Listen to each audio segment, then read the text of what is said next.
여러분 이런 한자 사자성어 들어보셨죠? 형설지공이라고.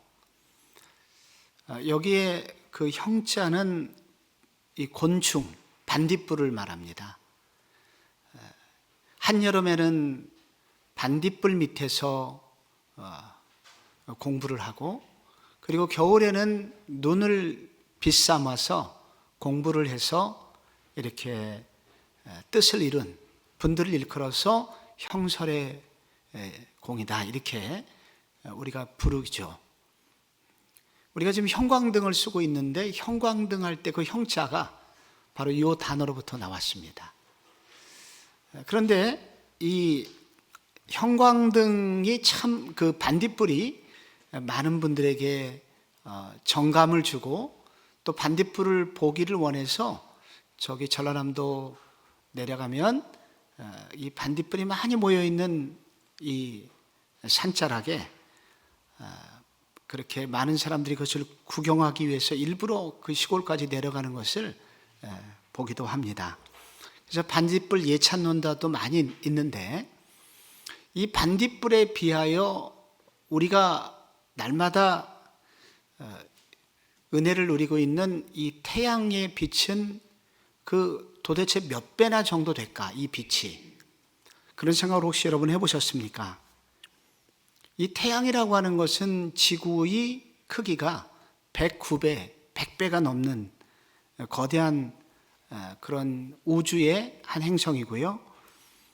지구에서 이제 우리가 에너지가, 나름 우리 지구에 에너지가 있습니다.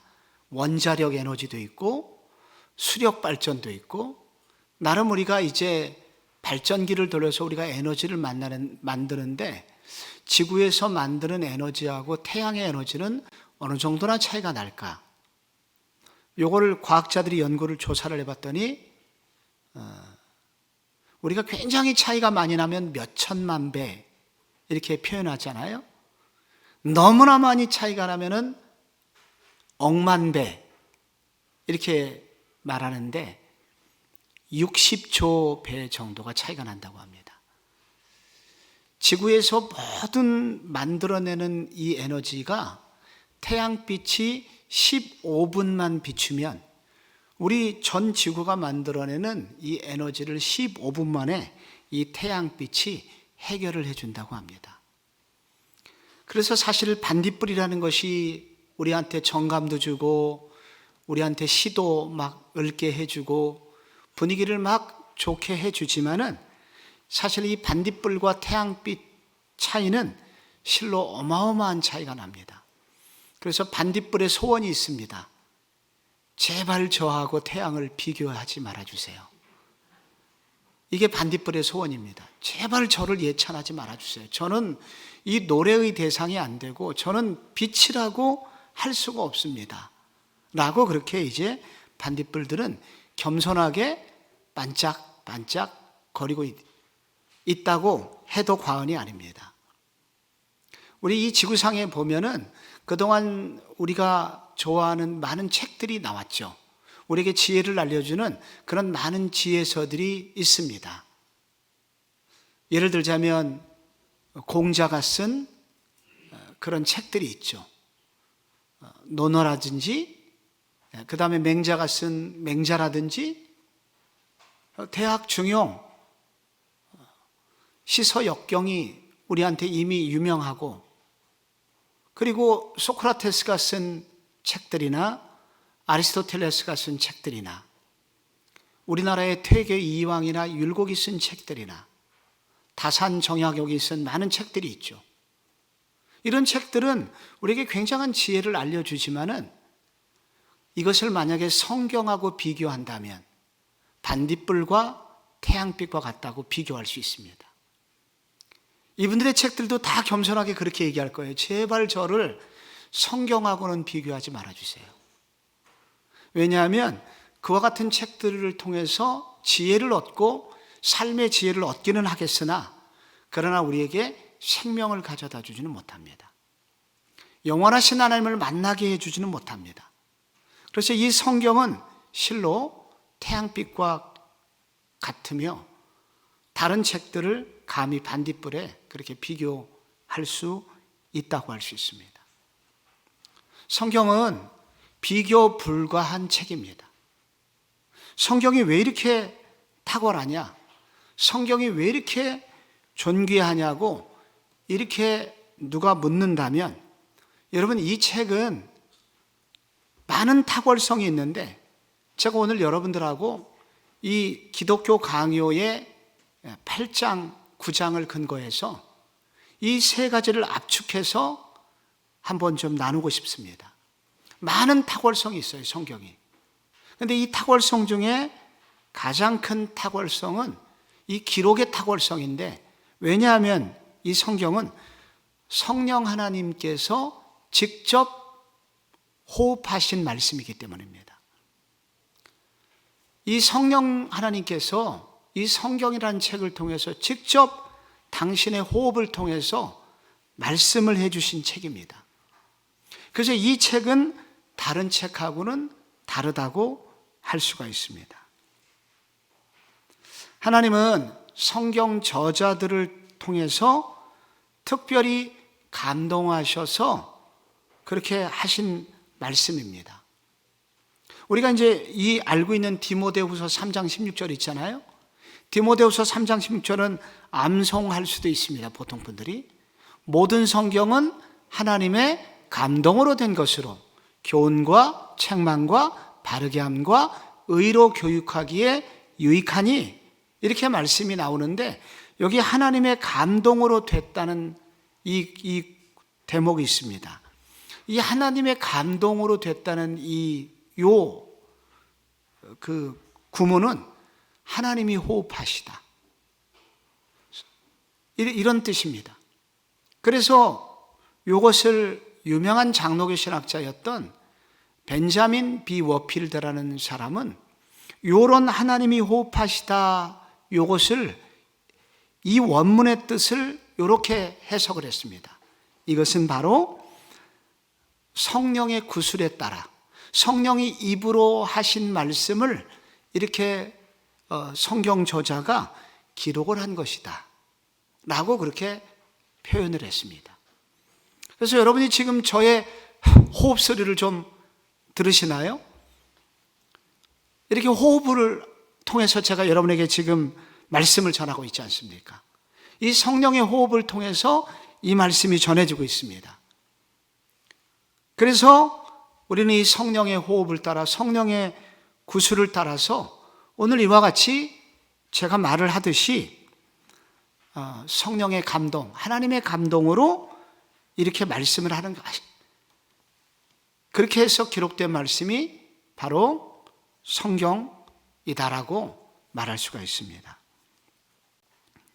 여기 하나님의 감동으로 라고 하는 구절은 고 베드로후서 1장 21절도 비슷한 말씀을 하고 있습니다. 베드로후서 1장 21절 말씀도 한번 같이 읽어볼까요? 시작. 예언은 언제든지 사람의 뜻으로 낸 것이 아니요 오직 성령의 감동하심을 받은 사람들이 하나님께 받아 말한 것입니다. 이 성경은 분명히 사람이 기록을 한 것입니다. 하나님이 직접 기록한 것이 아니라 사람이 기록을 했는데, 이 사람들이 누구냐면 다 성령의 감동하심을 받은 사람이다. 성령께서 호흡하시는 것을 그대로 체험하고, 그래서 성령님의 돌보심으로 기록을 해놓은 것, 이것이 바로 성경이라는 책이라는 것입니다.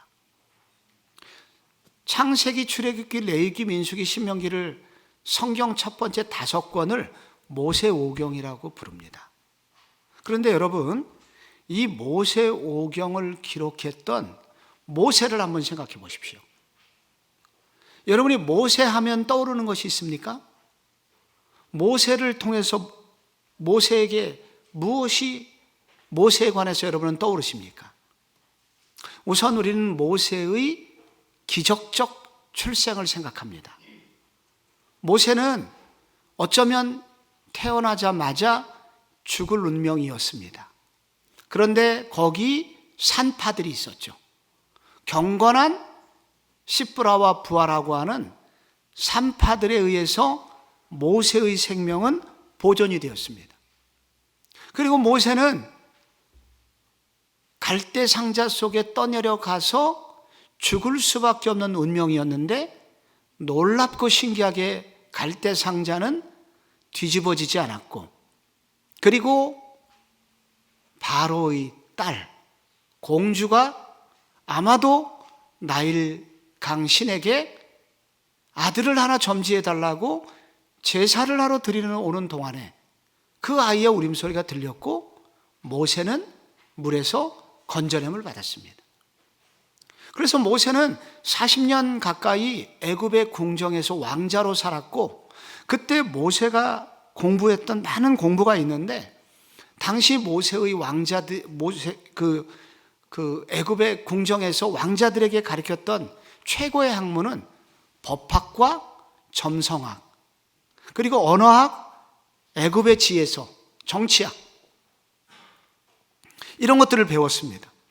그래서 모세는 당대 최고의 교육을 받게 됩니다. 그런데 모세는 자신의 의로움으로 히브리 백성들을 구하려는 시도를 했지만은 참담하게 실패를 하게 되죠. 그러다가 그의 나이 80세 때 목동을 하다가 호렙산 떨기나무 숲에서 떨기나무 아래 임재하시는 하나님을 그때 만나게 되는데, 그때 하나님께서 모세에게 나타나서 하신 음성이 출애굽기 3장 4절 말씀입니다. 거기 한번 제가 읽어볼게요.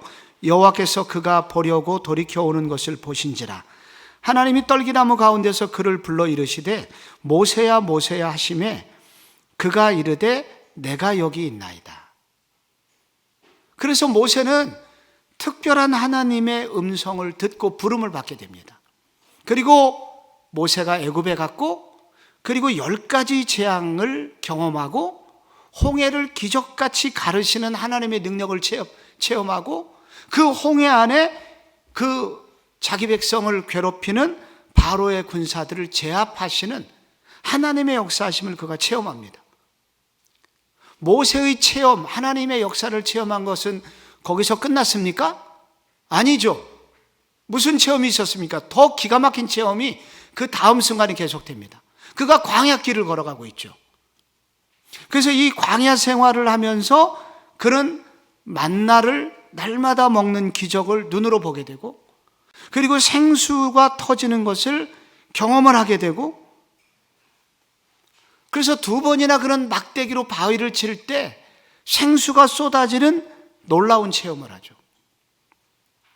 여러분, 그리고 모세가 40일간 금식 기도를 합니다. 출애굽기 24장 18절에 보면은 모세는 구름 속으로 들어가서 산 위에 올랐으며 모세가 40일 40야를 산에 있으니라. 그는 거기서 기도를 하죠. 그 기도를 마치고 내려왔더니 하나님과의 교제를 통해서 그의 얼굴이 달라진 것을 몰랐습니다. 얼마나 아름다웠는지 사람들이 그의 얼굴에서 나오는 광채를 보고 두려워 떨었습니다. 그게 끝이 아니라 그런 은혜를 체험한 이후에 계속해서 모세를 대적하는 고라나 다단이나 아비람이나 이런 사람을 징계하는 모습도 보았고, 그리고 40년 동안 광야길에서 낮에는 구름 기둥으로 밤에는 불 기둥으로 자기 백성을 인도하시는 하나님을 보았고, 결국 궁극적으로 무슨 일이 있었습니까? 여호수아 3장 가면 어떤 일이 생겨요? 결국은 자기 백성을 가나안 땅으로 인도하시는 하나님의 이끄심을 보게 됩니다. 제가 조금 길게 알고 있는 모세의 길을 여러분하고 다시 한번 좀 기억하는 시간을 가졌습니다. 왜 이런 시간을 갖냐면은, 여러분, 하나님께서 모세에게 많은 보통 사람이 경험할 수 없는 어마어마한 경험들을 하게 하는 거예요. 하나님에 관한 어마어마한 체험을 하게 하신 거예요. 우리는 평생 한 번 기적을 볼까 말까 한 그런 일을 모세는 수도 없이 경험을 하게 하신 거예요. 왜 그랬을까요? 하나님이 모세를 영웅 만드시기 위해서 그런 것이 아닙니다. 그 이유는 하나님께서 모세에게 5권의 책을 쓰게 하시기 위함입니다. 모세오경, 창출레민신, 이 하나님의 말씀이 하나님의 뜻 가운데 이루어지도록, 전능하신 하나님의 말씀이 그대로 이루어지게 하기 위해서 하나님이 이렇게 놀라운 경험들을 바로 모세에게 하게 하신 것입니다. 여러분, 다른 성경의 기적을 경험한 많은 사람들이 있습니다. 그러나 하나님이 성경을 기록하는 기록자들에게는 다른 사람이 결코 경험할 수 없는 더 깊은 경험들과 간증들을 간직하게 하심으로써 하나님은 하나님께서 호흡을 불어넣어 주셔서 앞으로 이 성경 말씀을 통해서 구원받게 되는 수많은 사람들을 염두에 두시면서 이렇게 한 사람을 준비시켜서 말씀을 기록하게 했다는 사실을 기억을 해야 됩니다. 성경을 아무나 기록한 게 아닙니다. 놀라운 방법으로 기록을 했다는 거예요. 근데 이렇게 그 성경 기록자를 준비시키는 일을 하나님이 하십니다. 그리고 이 성경을 기록할 때 직접 모세에게 더 깊이 개입하신 분이 계시니 그것이 바로 성령 하나님이셨다는 것입니다. 그래서 하나님의 감동으로 바로 하나님의 호흡을 그대로 전할 수 있도록 그의 영혼을 매우 예민하고도 하나님의 마음을 그대로 담아낼 수 있는 사람으로 준비를 시키셨다는 것입니다.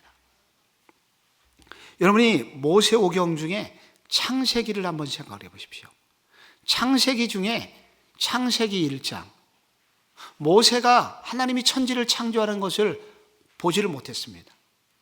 근데 마치 영상으로 그 창세기 1장이 마치 하나님 그 영상으로 모세가 그 현장에 있는 것처럼 바로 그 구절들을 기록하게 하셨습니다. 하나님이 모세를 그렇게 준비시키신 것입니다. 창세기 49장을 가면은 48장 49장에 가면은 여러분이 야곱이 12아들을 향하여 축복 기도하는 장면이 나옵니다. 근데 12명을 위하여 축복 기도한 그것이 모두 이루어졌어요. 야곱이 아들들을 위해서 기도했는데 그 예언이 그대로 이루어졌습니다.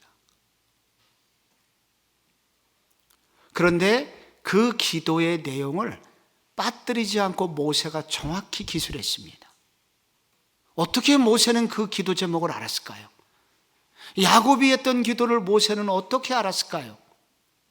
우선 그 12아들에게 예언 기도를 할 때 야곱에게 역사하신 하나님이 계십니다. 성령 하나님께서 바로 야곱에게 영으로 임재하셔서 그 야곱에게 그런 예언 기도를 하도록 만드신 것입니다. 그런데 그 영을 주셨던 똑같은 성령 하나님께서 모세에게 역사하셨고, 그래서 모세는 바로 야곱에게 역사하신 그 동일하신 성령님께서 모세에게 말씀해 주심으로써 바로 모세는 창세기 48장, 49장, 이 49장을 기록할 수 있었다는 것입니다. 여러분께서 이 기독교 강요를 읽어보시면은 기독교 강요 8장, 그러니까 1권, 이게 책 앞부분에 1장부터 20장까지 기록이 되어 있는데 기독교 강요 8장에 보면은 거기 8장 7번째 주제 중에 거기 여러분에게 굵은 글씨로 여러분에게 2번째 페이지 가운데 쯤에 굵은 부분이 보이게 됩니다. 거기 기독교 강요 부분에 칼빈이 이렇게 기록을 해놓았습니다. 그것들은 바로 구약 성경의 예언들입니다. 그것들은 너무나 분명하게 하나님의 계시를 뇌시고 있어서 말씀하시는 분이 하나님이시라는 확신을 건전한 사람들이 갖게 만든다. 정상적인 사람이라면, 건강한 생각을 하는 사람이라면 이것이 하나님의 말씀이구나 하는 것을 다 알 수밖에 없도록 그렇게 말씀을 하신다는 것입니다. 모세는 그렇게 똑똑한 사람이었지만 많은 경험을 했기 때문에 이렇게 이 성경을 기록했다면 예수님의 제자들은 그렇지 않지 않았습니까? 이렇게 질문하시는 분이 있어요. 예수님의 제자들은 갈릴리 어부들이 아니었습니까? 그들은 뭐 공부도 제대로 하지 않았지 않습니까? 그렇습니다. 그들은 그렇게 공부를 많이 한 사람들이 아닙니다. 그런 그들이 어떻게 요한은 5권의 책을 기록했고 베드로도 2권의 책을 성경에 이 성경 속에 남겼거든요. 여러분 생각해 보십시오. 이 예수의 베드로와 요한, 예수의 갈릴리 제자들은 여러분 무슨 경험을 하나님께서 시키셨습니까? 우선 예수님을 직접 만났죠. 그리고 3년간 예수님과 동행하면서 예수님께서 가르치시고 그리고 전도하시고 기적을 베푸실 때 함께 동역 그 자리 현장에서 경험하게 하셨죠. 그리고 결정적으로 예수의 제자들에게 인류 역사상 단 한 번 일어났던 사건, 모든 인류를 구원하는 놀라운 구원의 사건이요 은혜의 사건인 바로 그 사건. 무슨 사건이에요? 십자가의 그 사건을 직접 보게 하셨고 경험하게 하셨죠. 그런데 그거보다 더 어마어마한 사건은 바로 죽었다가 살아나신 부활하신 예수 그리스도를 직접 만나게 되었죠.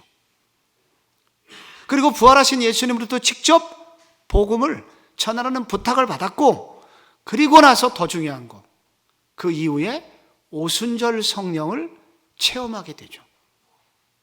그래서 그들은 이와 같이 하나님께서 그 연약한 자들, 세상적으로 공부를 많이 하지 않은 그들에게 하나님이 어마어마한 은혜를 베풀어 주시면서 동시에 베드로와 요한과 같은 이 사도들에게 특별히 베푸신 성령님의 역사가 있으니 그것은 뭐냐면은 말씀을 깨닫는 은혜를 주셨습니다. 그래서 베드로가 예수님이 승천하시고 오순절 성령이 임했을 때, 여러분 우리가 생각할 때는 별로 많이 배우지 않은 것 같았던 베드로의 입에서 놀라운 설교가 나오는데, 이 설교는 역대급 설교입니다. 구약의 어떤 선지자와 비견해도 부족함이 없는 놀라운 설교를 사도행전 2장에서 하는데요, 제가 그 설교가 너무나 탁월하지만 그 중에 여러분이 이해할 만한 한 구절만 여러분에게 소개하고 싶습니다. 익숙하니까 이 부분이. 그때 했던 베드로의 설교가 사도행전 2장 16절이에요. 거기 이렇게 나와 있습니다. 이는 곧 선지자 요엘을 통하여 말씀하신 것이라 일렀을 때 하나님이 말씀하시기를 내가 내 영을 모든 육체에게 부어주리. 너희 자녀들은 예언할 것이요 너희 젊은이들은 환상을 보고 너희 늙은이들은 꿈을 꾸리라. 여러분 이 말씀이 어디에 나와 있는 말씀이에요? 원래 요엘서에 나와 있다니까요. 구약의 그 요엘서와 바로 예수 그리스도의 죽으심과 성령의 임재 사건을 모두 다 신구약을 관통하여 그렇게 말씀에 대하여 깨달음을 갖게 된 후에 여러분 베드로가 이렇게 놀라운 방법으로 설교를 하게 되었던 것입니다. 그래서 예수님은 당신의 제자들을 통해서 이렇게 하나님의 말씀을 깊이 있게 알고 깨닫고 하나님의 음성, 하나님의 호흡을 들을 수 있도록 그 제자들을 준비시키셨다는 거예요.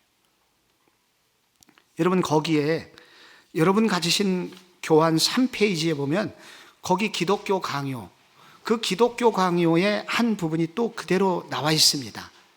한번 이렇게 읽어보시면은 이 부분에 관해서 칼빈은 성경의 저자들에 대해서 어떤 생각을 갖고 있는지 한번 여러분께서 그 중에 여러분이 조금 감동이 되는 부분을 한번 밑줄도 그어보시면 참 좋아요. 한번 저 혼자 읽기가 너무 억울하고 좀 아까워서 여러분 같이 한번 읽어보면 좋겠는데 한번 그렇게 읽어볼게요. 시작. 복음서의 기자들도 다 평범한 사람들입니다. 아니 비천한 사람들이었다고 할 수 있습니다. 베드로, 요한, 야고보, 또 마가, 누가, 그들 중 그 누구도 바리새인과 서기관 또 율법사, 교법사가 아니었습니다. 그들은 전문적으로 율법을 연구한 그런 사람들이 아니었습니다. 그러나 하나님은 사람이 담을 수 없는 하늘의 비밀들을 그들을 통하여 알려주시고 기록하게 하셨습니다. 번개보다 강하게 내리치는 하나님의 그 성령의 빛으로 진리를 심어주셔서 요한이 요한복음을 기록하게 하셨습니다. 이렇게 칼빈은 말하고 있습니다. 사람들의 학교에서 배운 것이 아닙니다. 하나님이 친히 하나님의 학교에서 가르쳐 주신 것입니다. 친히 그의 음성을 들려주시고 그들이 그 계시의 비밀을 알게 하시고 그 하늘의 비밀들을 받아서 기록하게 하신 것입니다. 칼빈의 기독교 강의를 이렇게 일부를 채용해서 이와 같이 기록을 좀 바꿔보았습니다. 여러분, 바로 번개보다 강하게 내리치는 하나님의 그 성령의 빛으로 진리를 심어주셔서 바로 요한은 요한복음을, 베드로는 베드로 전후서를 이렇게 기록할 수 있도록 그렇게 해 주셨다는 것입니다. 성경의 기록은 다른 세상의 어떤 기록하고 다릅니다. 다른 모든 책들은 인간의 지혜, 자기 인생에 관한 경험들과 조금 깨달은 것을 가지고 기록이 되었다면, 여러분, 이 성경은 천지를 지으신 하나님의 지혜가 그대로 여기에 담겨지도록 하나님이 성경의 기록자들에게 역사를 해 주신 것입니다. 그러므로 이 성경은 비견할 바가 없습니다. 이 성경은 반딧불의 지혜와 바로 태양빛의 지혜를 그렇게 비교할 정도의 그런 탁월한 책임을 우리는 기억하면 좋겠습니다. 근데 이게요, 성경 기록만 탁월한 게 아닙니다. 또 하나 탁월한 게 있는데, 보존. 성경이 지금까지 우리 손에 오기까지 이렇게 성경이 보존되어서 우리 가운데 오는 역사 또한 세상의 그 어떤 책과 비견할 수 없는 보존의 탁월성을 가지고 있습니다. 왜냐하면요, 여러분, 이스라엘의 역사는 한마디로 비극의 역사라고 할 수가 있습니다. 우리나라가 지금 주변에 열강들에 의해서 둘러싸여진 나라다 보니까 우리나라가 외세의 침입을 많이 받은 나라입니다. 그런데 여러분, 외세의 침입을 받았을 때 우리나라가 외세의 침입을 받은 우리나라 중에서 제일 많이 공격을 받은 곳이 있다면 여러분, 어느 동네, 어느 지역을 여러분께서 떠올리실 수 있습니까? 어디가 공격을 많이 받았을까요? 당연히 압록강 근처, 그 다음에 서해안 항구 도시들, 그 다음에 부산, 울산, 여러분, 이런 곳이, 강화도, 이런 곳이 당연히 공격을 많이 받았겠죠? 왜 그런 것이 공격을 받습니까? 적군이 쳐들어오기 좋은 위치니까. 그런데 이스라엘이라고 하는 나라는 남쪽에는 애굽이 있고 북쪽에는 아시리아나 바벨론이나 열강이 북쪽에 매번 바뀌었습니다. 그래서 이 이스라엘은 중간에 끼인 나라이기 때문에 동네 북이었어요. 그래서 수많은 외세의 침략이 이스라엘 역사 가운데 있었습니다. 근데 그 중에는 우리가 구약시대만 놓고 볼 때에도 나라가 우선 2번 완전히 망했습니다. BC 722년에 아수르에서 북이스라엘이 망했고요. BC 586년에 남유다가 완전히 망했고요. 근데 이때 남유다가 바벨론에게 침공을 받아서 무너질 때는 예루살렘 성전이 완전히 불에 탔습니다. 도시 전체가 불에 탔어요. 그 다음에 BC 150년, 140년, 150년경에 시리아의 안티오코스 에피파네스 4세라는 정말로 역대급 반기독교인으로, 반성전주의자로 군대를 이끌고 와서 예루살렘 그 성전을 유린을 하게 되죠. 이때는 안티오코스가 어떻게 얘기했냐면 모든 율법책을 불태우라는 명령을 내리게 됩니다. 그래서 성경책이 공적으로 성경책을 단 한 권도 보유할 수가 없었습니다. 그리고 로마의 침공이 있었잖아요. 여러분, 그래서 나라가 이제 나중에, 그리고 AD 70년에는 완전히 나라가 망했습니다. 그런데 역사상 이상하게도 이제는 박해 때문에 이 땅의 성경책은 단 한 권도 남아있지 않을 것 같은 시대가 되었음에도 불구하고 그 박해가 끝나면 어디에 숨어 있었는지 놀라운 방법으로, 여러분, 구약시대는 이 성경이라는 책이 보존이 30년밖에 되지 않습니다. 이 30년 정도면은 파피루스 기록했던 종이가 떨어져 나가요. 그런데 그 핍박의 시간이 끝나면 놀라울 정도로 어디서 나왔는지 성경의 사본들이 이곳에서 나오고 저곳에서 나오고, 그렇게 해서 이 구약 히브리 성경과 신약 헬라어 성경이 계속하여 보존되어 왔고, 그리고 이 성경이 오늘날 우리가 지난주에 말씀드린 대로 전 세계에서 50억 권 이상 팔릴 정도로 어마어마한 숫자로 지금 번져나가게 되었습니다. 우리나라는 외세의 침입을 받았고, 그래서 임진왜란 때만 해도 경복궁이 불에 탐으로써 수많은 우리의 문화재와 책들이 규장각이 타가지고 수많은 책들이 사라졌죠. 이스라엘은 한두 번 망한 나라가 아니기 때문에 이렇게 완전히 나라가 망한 적도 여러 차례 있었는데, 도대체 이 성경이 어떻게 보존되어 지금까지 왔는가? 칼빈은 이 부분에 대해서도 기독교 강요에서 이렇게, 그는 거기 기독교 강요 8장 10절에서 그렇게 이야기를 하고 있습니다. 여호와가 자기의 말씀을 지키시기 위하여 얼마나 많은 돌봄을 베푸시는지를 다시금 생각해 보자. 그는 모든 사람의 예상을 넘어 마치 타는 불로부터 끄집어내시듯이 가장 잔인하고 야만적인 독재자로부터 자기의 말씀을 낚아채셨다. 이 일이 뛰어나고 놀라운 하나님의 일이라는 것을 누가 인식하지 못하겠는가? 그래서 하나님께서, 여러분, 이 과정에서 이 성경 보존, 기록하는 일에만 하나님께서 그렇게 성령님의 도우심으로 탁월하게 기록됐을 뿐만 아니라 이 성경이 보존되어 오는 일에도 하나님께서는 탁월하신 방법으로 이 성경을 보존해 주셨다는 것입니다. 그런데 이 성경은 그냥 책으로서만 보존하신 것이 아니라 이 성경이 보존되는 일에 특별히 공헌한 자들이 있는데, 그들은 누구냐면 이 성경의 말씀을 증거한 자들입니다. 그 소위 증인들이죠. 그 증인들이, 수많은 증인들이 활약을 통하여 이 성경은 살아있는 말씀으로 전 세계에 퍼지도록 하셨습니다. 그래서 여러분, 오늘날 성경만큼 전 세계 구석구석에 퍼져 있는 책이 없습니다. 지난주에 여러분에게 두 번째로 전 세계에서 많이 팔린 책이 뭐냐? 모택동에 관련된 책이라는 말씀을 드렸죠. 10억 권이 넘게 팔렸어요. 왜 팔렸다 그랬죠? 모든 학교에서 어쩔 수 없이 그 책을, 모택동 책 읽어라. 그러면 10억이 넘는 중국 인구가 공부를 해야 되니까.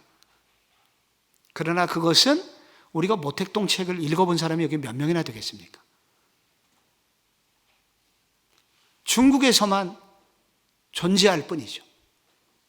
전 세계 구석구석에 이와 같은 많은 성경의 구독자가 생긴 이유는 바로 증인들 때문인데, 예수님께서 마태복음 28장에 너희 모든 민족에서 모든 민족을 제자로 삼아라, 그렇게 말씀하셨고, 내가 세상 끝날까지 너희와 항상 함께 있으리라, 그렇게 말씀을 하셨죠.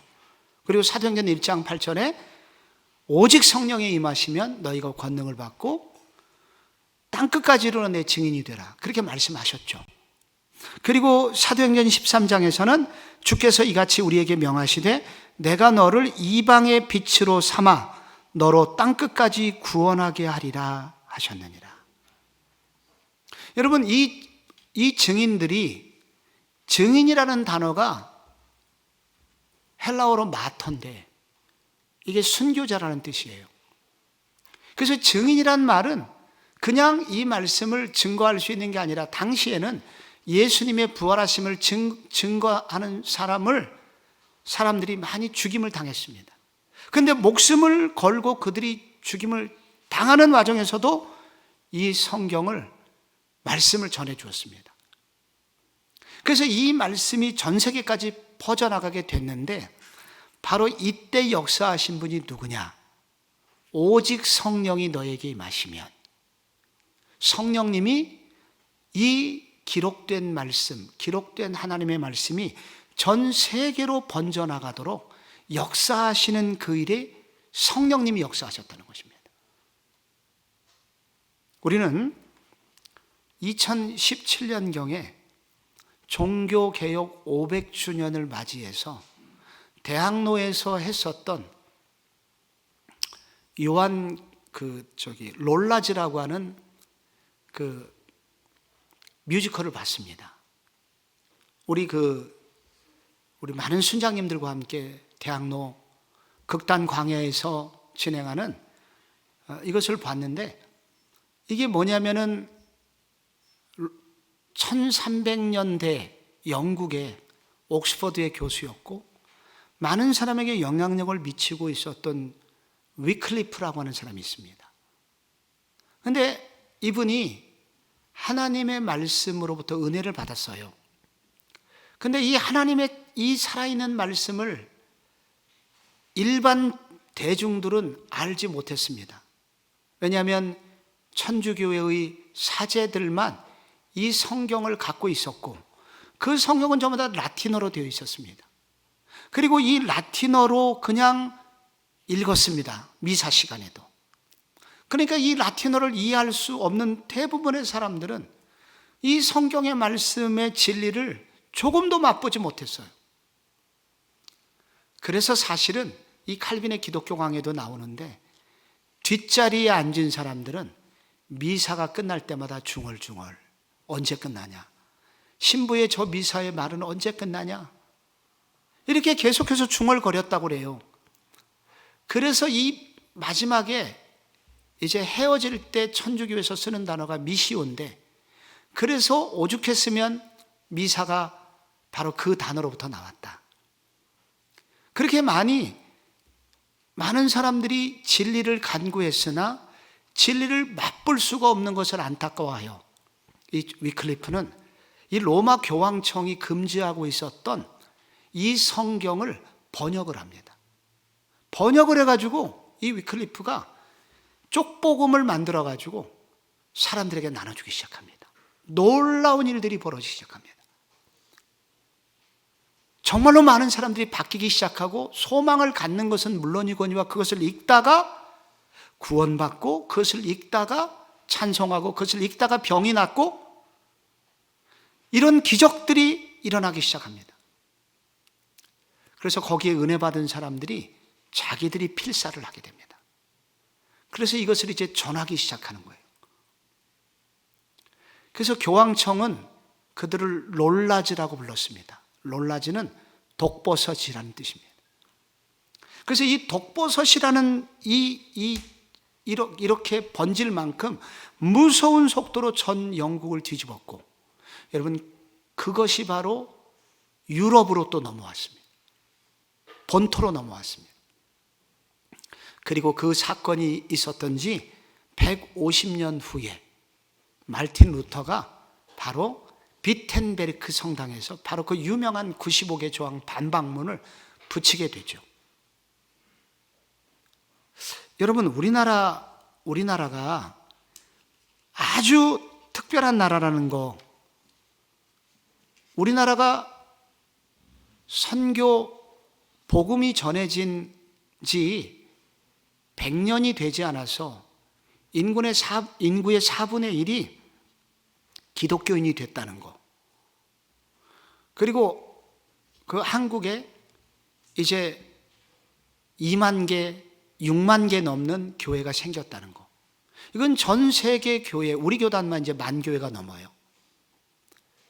전 세계 교회사에 없는 일이 왜 한국에 생겼느냐라고 얘기할 때, 한국 선교의 독특성은 선교사가 오기 전에 성경이 먼저 온 특별한 나라다. 그것을 이유로 삼습니다. 그리고 이 한국이 특별히 이 복음화율과 그냥 다른 나라들은 복음이 전해질 때 가난한 사람들, 소위 말하면 소위 천민들에 해당하는 사람들만 교회를 나와요. 근데 이 한국의 기독교는 주류 사회가 다 변했습니다. 지식인들이 대부분 변했어요. 기독교에 의해서 변화되었습니다. 한국은 도대체 왜 이런 특별함이 있느냐? 그것은 바로 선교사가 오기 전에 성경이 먼저 들어왔기 때문이다. 여러분, 우리 개신교가 선교사가 본격적으로 들어온 것은 1884년에서 1885년이에요. 우리가 알고 있는 언더우드 아펜젤러, 다 이런 사람들이 그때 들어와요. 근데 그분들이 오시기 약 20년 전에 1866년에 병인 양요라고 있었습니다. 그때 제너럴 쇼먼호를 타고 미국 무역상선이 대동강 입항을 시도하려고 할 때 우리나라 병사들이 필사적으로 그것을 막았었죠. 그래서 화살을 쏘갖고 그들이 이 대동강물에 제너럴 쇼먼호가 갇히게 돼요. 그래서 불에 타게 됩니다. 그때 많은 백인들이 죽게 되는데 그때 죽었던 사람 중에 한 사람이 바로 영국이 파송한 청년 선교사 토마스 선교사입니다. 그가 마지막 죽으면서 그때 그 조선 군대 박춘권이라는 그 장교한테 마지막 칼에 맞아 죽게 돼요. 근데 마지막 그가 죽으면서 보따리 하나를 주면서 서툰 한국말로 부탁을 합니다. 이 책 받으세요. 그래서 그 책을 가지고 가는데 그 책이 그 당시에는 책에 관심이 처음에는 없었기 때문에 그 책을 자기의 친척에게 그 책을 주게 됩니다. 최치량이라는 사람이 그 책을 받게 됩니다. 그 사람은 여관업을 하고 있었습니다. 그래서 그 당시에 도배지가 비쌌기 때문에 그걸 찢어가지고 다 벽에다가 붙여가지고 그래서 그와 같은 방식으로 도배를 했는데 신기한 거는 그 여관방에 들어와서 자고 간 사람마다 얼굴이 달라지기 시작하는 겁니다. 그 말씀을 천장에 들어놓은 성경을 읽다 보니까 이 사람들의 마음이 바뀌기 시작합니다. 그리고 박충권도 자기가 이제 그 성경책을 최칠학내 사람한테 줬지만은 자기도 그 책을 그 토마스가 죽어가면서 한마디 했던 것이 떠올라서 읽기 시작합니다. 그래서 그가 변화되어 예수를 믿게 됩니다. 이런 방법으로 여러분 선교사가 오기 전에 먼저 성경 말씀 자체로 말미암아서 예수 믿는 사람들이 이미 형성되어 있었던 유일한 나라 중에 하나가 바로 조선이라는 나라예요. 성경은 바로 성경을 보존해 가시고 이 성경이 전파되는 과정에서 성령 하나님께서 역사하십니다. 그 살아있는 증인들, 바로 살아있는 성령님께서 증인들을 통해서 역사하셨고 그래서 그 증인들에 의해서 증거된 말씀을 통하여 이 성경의 말씀은 전 세계 구석구석에 세계 어느 책도 따라올 수 없을 만큼 탁월한 방법으로 보존되고 전파되었다. 그래서 우리는 이 성경 보존의 탁월성을 통해서 성경이 얼마나 탁월한지를 다시 한번 생각할 수 있다는 것입니다. 그러므로 우리는 이 기독교 강요 8장 9장에서 우리는 말씀을 어떻게 할 것이냐, 말씀을 어떻게 받아들일 것이냐 이에 대하여 기록을 해놓습니다. 이거를 말씀 수납의 독특성이라고 말할 수가 있습니다. 말씀을 수납하는 것. 말씀을 그러므로 여러분 이게 이제 독특한 이유 중에 한 가지가 또 하나가 마지막으로 이 성경에 있는 기록된 말씀이 검은 건 글씨고 흰 건 종이고 다른 책과 다를 바가 없는데 신기하고도 놀랍게 여러분이 이 성경을 읽는 사람에게는 가슴이 뛰기 시작합니다. 눈에서는 눈물이 나게 됩니다. 변화의 역사가 일어나게 됩니다. 도대체 어떻게 이런 일이 벌어지게 되는 것인가? 그것은 바로 성경을 기록하신 그분, 성경이 전파되는 과정에서 역사하신 성령께서 성경을 받아서 읽는 그 사람이 그것을 읽을 때 동일하신 그 성령님이 그 같은 성령으로 역사해 주시기 때문입니다. 바로 이것을 성령의 부어주심이라고 하는데, 성령님이 성경을 기록할 때 모세에게 호흡하셔갖고 모세가 성령님의 호흡을 들으면서 기록했던 것과 마찬가지로 보존되고 내 손에 들어온 이 성경을 읽고 들을 때 놀랍게도 그 성령님께서 우리에게 그 성령님의 호흡이 느껴지는 방식으로 우리 가운데 역사해 주신다는 거예요. 그 결과로 우리는 이 성경을 읽을 때 눈에서 눈물이 나기도 하고 가슴이 뛰기도 하고 어둠 속에 있었던 사람이 빛을 보기도 하고 하는 역사들이 일어난다는 것입니다. 많은 예들이 있지만 사도행전 16장에 그 두아드리아에서 온 무역상하던 여자 루디아가 있었죠. 루디아가 사도 바울이 전하는 말씀을 듣는 중에 그 성경에 보면은 성령께서 그 마음을 열어 바울의 말을 따르게 하니라. 마음을 열어서 그렇게 하셨단 말이죠. 여러분, 오늘날도 우리도 동일하게 그 말씀을 받는 방법이 매우 신비롭습니다. 이 말씀을 읽을 때 우리 가운데 다가오는 것이 매우 독특합니다. 이것은 어느 책에서도 일어날 수 없는 그 신비하고 놀라운 일이 생기게 됩니다.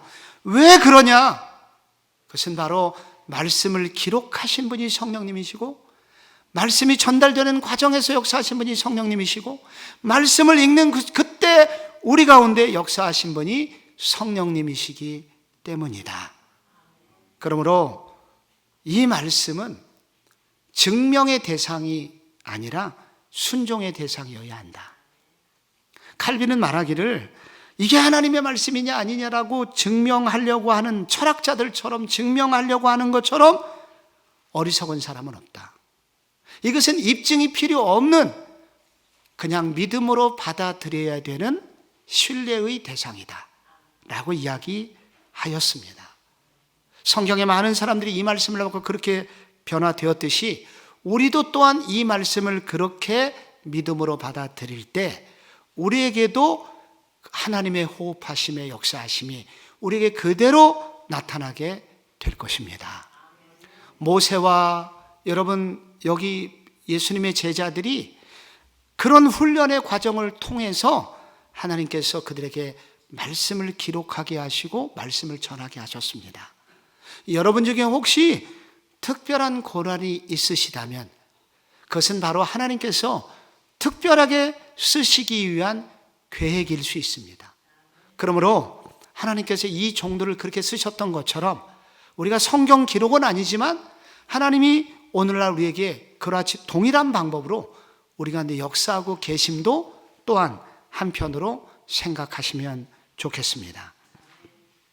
그러므로 여러분, 성령은 성경과 무관하게 역사하지 않습니다. 그러므로 성경을 제쳐두고 하나님의 일을 하려는 자들, 이것은 바로 반성경적이며 반하나님적인 행동이라고 할 수 있습니다. 오직 성경으로, 성경 말씀에 기초하여 성경 말씀이 주시는 말씀대로 주의 일을 감당하고자 할 때 우리는 바른 신앙인이 되고 또 하나님으로부터 그 하나님의 지지를 받으며 하나님의 지원을 받으며 우리는 하나님의 사역을 해나갈 수 있을 것입니다. 이 탁월한 말씀이 여러분의 말씀이 되기를 소원합니다. 탁월하게 기록하여 탁월하게 보존하시고 탁월하게 우리를 알게 하시는 이 성령 하나님을 힘입어 오늘도 이 말씀을 사랑하기를 결단하는 우리 모든 교우들이 되시기를 축복합니다.